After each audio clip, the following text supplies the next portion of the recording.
Assalamualaikum warahmatullahi wabarakatuh. Alhamdulillah. في هذا الفيديو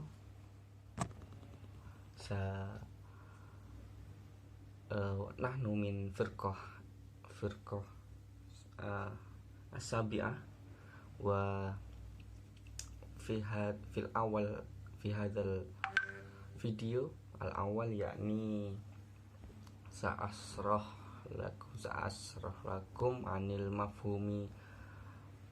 المفهوم ذكر والحذف في المسند إليه والمسند في المسند.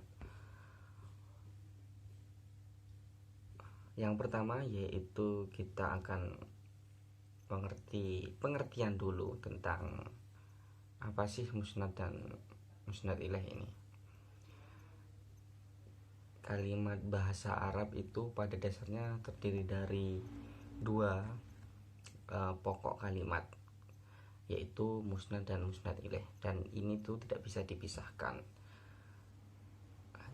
dan menjadi satu kesatuan ya, makanya tidak bisa dipisahkan. Apabila dipisahkan itu maka akan terjadi kejanggalan makna. Jadi ada tidak kesinkron antara satu dan satu lain, makanya tidak bisa dipisahkan dan juga menjadi satu kesatuan. Nah, musnad ilaih ini terdiri dari beberapa macam ya. Musnad ilaih itu ada khobar, fa'il, naibul fa'il, dan beberapa isim yang dari amil nawasih. Sedangkan musnad itu terdiri dari beberapa macam kata, diantaranya itu khobar, fi'il tam, isim fi'il, mubtada'nya itu yang berupa sifat yang yakfi dan marfu, dan beberapa khobar amil nawasih dan juga masdar yang menggantikan fi'il. Setiap dari musnad ilaih dan musnad berlaku sebuah ketentuan. Nanti akan dibahas faktor-faktor yang harus memenuhi syarat tentang itu. Nah, musnad berlaku sebuah ketentuan ya yang sama, yaitu keduanya bisa disebut atau bisa dihilangkan, yaitu disebut itu tadi adzikr, terus dihilangkan al-hadfu, terus ada lagi dima'rifatkan, dinakirohkan, didahulukan, ataupun juga diakhirkan. Untuk pembahasan kali ini kita akan membahas tentang adzikr wal hadfu, yaitu disebutkan dan dihilangkan. Untuk disebutkan untuk musnad ilaih, yang pertama yaitu pada dasarnya pencantuman musnad ilaih dalam sebuah kalimat tergantung banyak ada atau tidaknya sebuah indikator. Jadi ya kalau banyak penyebutan musnad ilaih ini didasari pada tergantung pada banyak atau tidaknya sebuah indikator yang menjelaskan makna yang terkandung dalamnya ya. Apabila ada indikator yang menunjukkan kalimat yang tersebut, maka musnad ilaih itu boleh tidak ada indikator seperti itu. Terus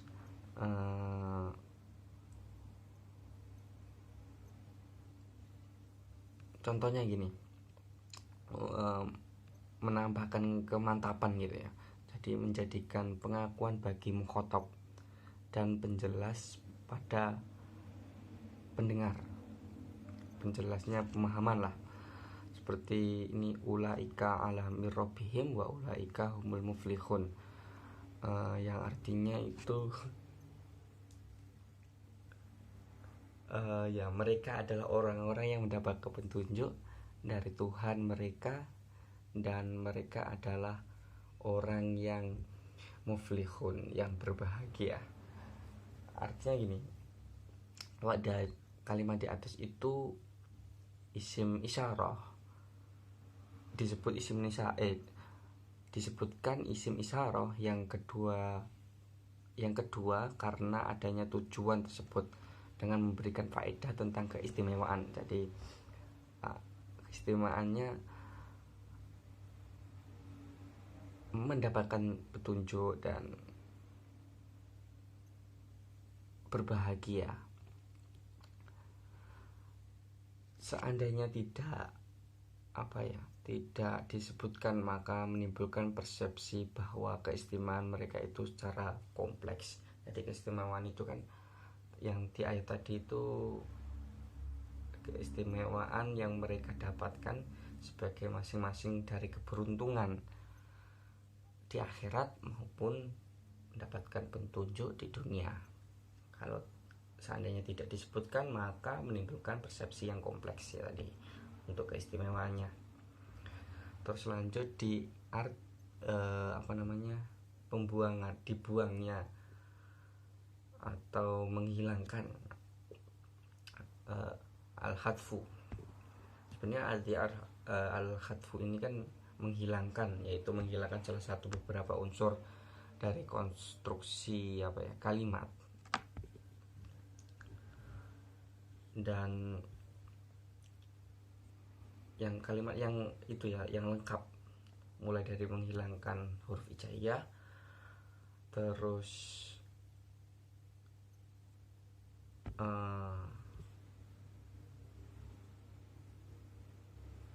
kelompok kata, sampai menghilangkan satu kalimat atau lebih.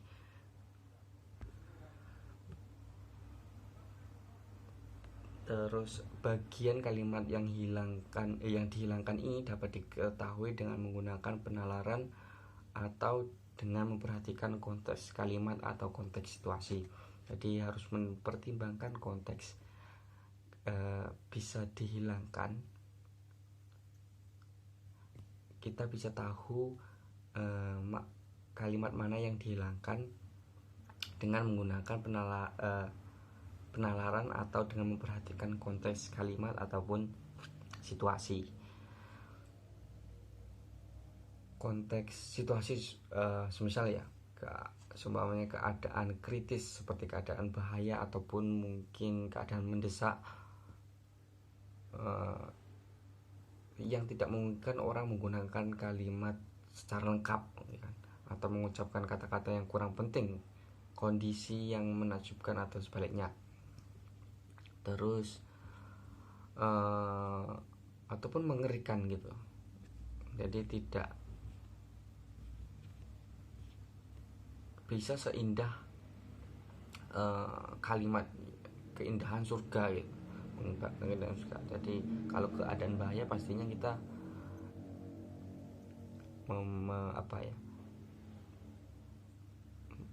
membuat kalimat yang tidak lengkap gitu, atau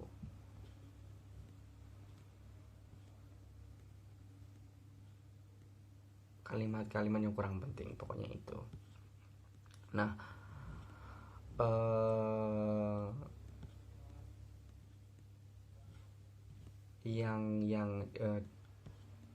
jadi al-hadfu ini berlaku ya. Al-hadfu ini berlaku pada tadi hadful mubtada, terus hadfu maf'ulun bih dan lain sebagainya. Mungkin cukup segitu penjelasan dari saya. Bila kita kuntum menemukan kesalahan, atlubu minkum al-afan. Selanjutnya yaitu faktor yang menjadi bisa menyebutkan atau membuang musnad atau musnad ilaih, akan diteruskan oleh teman saya setelah ini. Syukron. Bismillahirrahmanirrahim. Assalamualaikum warahmatullahi wabarakatuh. Saya Amalia Herawati Puciningrum. Di sini saya akan menjelaskan beberapa tujuan al-hadfu fil musnad ilaih. Beberapa tujuan dibuangnya musnad ilaih.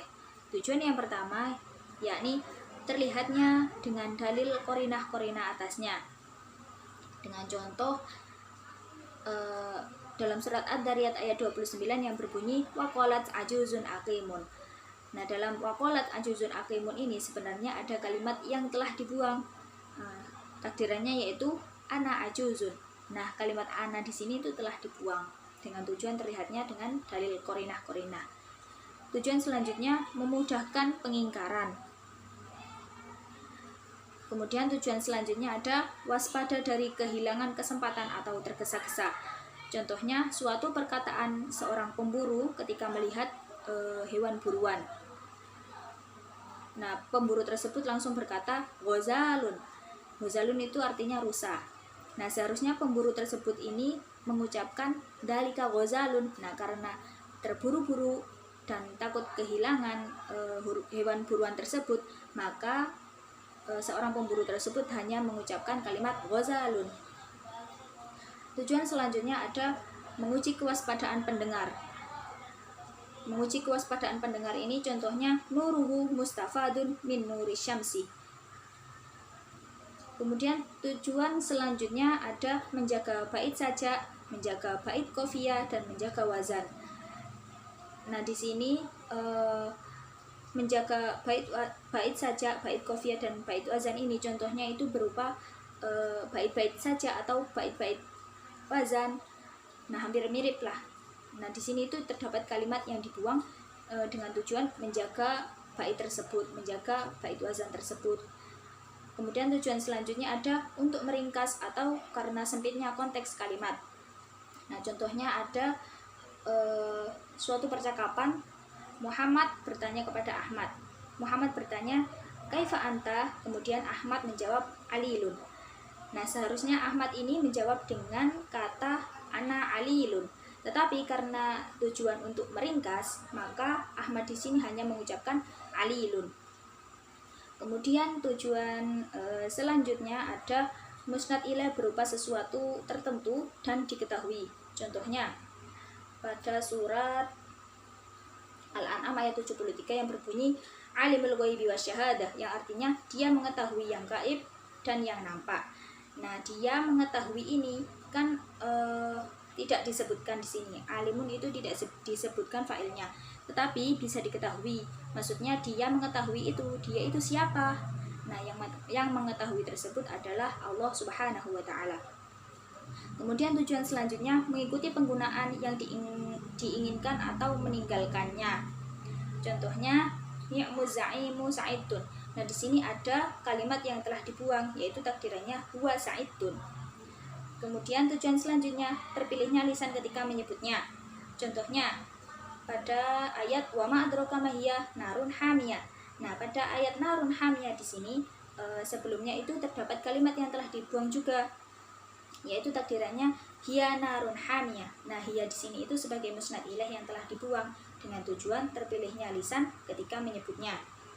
Kemudian tujuan selanjutnya ada merasa jijik jika menyebutnya. Nah, ketika kita merasa jijik untuk menyebutkan sesuatu, menyebutkan musnad ilaih, maka boleh dibuang musnad ilaih tersebut. Kemudian ada tujuan generalisasi atau mengumumkan. Nah, contohnya ada wallahu yad'u ila darissalam, yang artinya Allah mengajak menuju tempat keselamatan. Nah, di sini Allah mengajak itu tidak disebutkan maf'ul bihnya. Mengajak siapa? Nah, karena tidak disebutkan maf'ul bihnya, maka ayat wallahu yad'u ila darissalam ini berlaku untuk semua hamba-hambanya. Maksudnya bisa manusia, bisa hewan, bisa tumbuhan, bisa apa saja yang dikehendakinya. Kemudian tujuan selanjutnya ada menyembunyikan perihal kepada selain mukhatab. Maksudnya mutakalim tersebut mengucapkan sesuatu tetapi hanya mukhatab saja yang memahami, yang lain itu tidak ada yang memahami maksud dari perkataan mutakalim tersebut. Kemudian tujuan selanjutnya memperbanyak faidah. Contohnya ada fasobrun jamil. Nah, dalam fasobrun jamil ini sebelumnya itu ada kalimat yang telah dibuang juga. Takdirannya yaitu fa'amri sobrun jamil. Nah, fa'amri di sini itu telah dibuang dengan tujuan memperbanyak faidah. Kemudian selanjutnya yang terakhir ada tujuan menentukannya dengan ahdiyah. Contohnya wastawat alal judi. Nah, wastawat ini artinya telah berlabuh alal judi di bukit judi. Nah, wastawat ini adalah fiil, tetapi di sini tidak disebutkan fa'ilnya. Nah, fa'ilnya apa? Wastawat alal judi ini, wastawat itu mempunyai fa'il as-safina, yang artinya perahu. Kan di sini artinya telah berlabuh. Nah, berlabuh ini kan bisa diketahui, berarti fa'ilnya itu ya perahu. Sekian dari saya. Wassalamualaikum warahmatullahi wabarakatuh. Assalamualaikum warahmatullahi wabarakatuh. Perkenalkan, nama saya Dia Arifia. Di sini saya akan menjelaskan tentang tujuan adzikru, musnad ilaih dan contoh-contohnya. Tujuan yang pertama yakni memantapkan jiwa pendengar seperti firman Allah. Bismillahirrahmanirrahim. Ulaika ala hudam mir rabbihim wa ulaika humul muflihun. Pada ayat di atas terdapat isim isyarah yakni ulaika yang diulang-ulang, yang mestinya isim isyarah yang kedua tidak usah disebut kembali. Nah, untuk tujuan penyebutan isim isyarah yang kedua yakni memberi faedah tentang keistimewaan mereka sebagai masing-masing dari keberuntungan di akhirat dan mendapatkan petunjuk di dunia. Selanjutnya yakni tujuan kedua, memanjangkan perkataan karena sangat berharap perhatian yang sungguh-sungguh dari pendengar, seperti jawaban Nabi Musa atas pertanyaan Allah dalam firman-Nya. Bismillahirrahmanirrahim. Wa ma tilka biyaminika ya Musa? Qala hiya asaya atawakka 'alaiha wa ahushu biha 'ala ghanami wa liya fiha ma'arib ukhra. Yang artinya, apa pada tangan kananmu wahai Musa? Lalu Nabi Musa menjawab, ini tongkatku untuk bertelekan atas biri-biriku dan bagiku padanya masih banyak kebutuhan yang lainnya. Padahal dengan menjawab aswaya sudah cukup. Untuk selanjutnya yakni untuk menyatakan rasa takzim. Contohnya yakni Allahu Rabbi wa Muhammad Rasulullah wal Islamu dini. Dari contoh-contoh tersebut merupakan contoh jawaban dari soal marrobuka wa man nabiyuka wa ma dinuka. Yang selanjutnya yakni tasjil, yakni memberi catatan hukum atau laporan pada pendengar hingga tidak dimungkinkan adanya pengingkaran, seperti ketika hakim berkata pada saksi, apakah Zaid ini mengakui bahwa ia mempunyai kewajiban begini?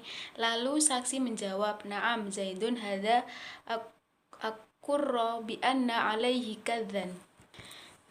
Tujuan selanjutnya yakni karena senang ketika mengucapkan atau taladzuz, seperti halnya hal habibuka radin, dan dijawab dengan na'am habibi radin. Sebenarnya dengan menjawab na'am saja itu sudah cukup, tapi karena senang menyebutnya jadi dilengkapkan, disebut kembali na'am habibi radin. Mungkin penjelasan dari saya, kurang lebihnya mohon maaf. Wassalamualaikum warahmatullahi wabarakatuh.